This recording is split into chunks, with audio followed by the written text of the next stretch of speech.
Welcome to the Salmon Runs YouTube. Enjoy the video. You start in BIOS to enable the foundations.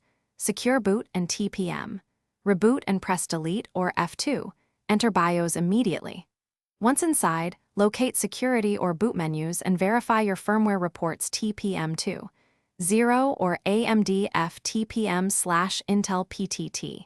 If TPM is disabled, enable it now so Windows can use the chip. Also set Secure Boot from disabled to setup mode before enabling to avoid key conflicts.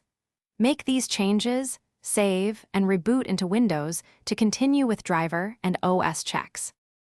You proceed with the detailed enabling sequence. Return to BIOS if required, enable TPM, Intel PTT, or AMD FTPM, and confirm the TPM version displays 2.0. Next, import or clear Secure Boot keys only if instructed, then set Secure Boot to standard/enabled. This ensures Windows recognizes the platform as secure. Once done, update Asrock chipset and UEFI firmware to fix compatibility bugs that cause Valorant detection errors. Reboot and let Windows complete hardware initialization before testing the game. You finalize by validating settings in Windows. Run TPM. MSC to confirm functionality and check system about to ensure Secure Boot is on.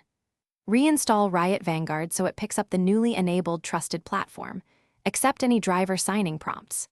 If Valorant still shows the Secure Boot/TPM error, clear Secure Boot keys, reboot to firmware, reimport keys, or roll BIOS to a previous stable version. One key troubleshooting tip.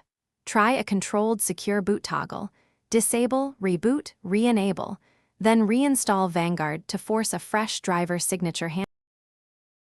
Thanks for watching. Consider subscribing if we helped you.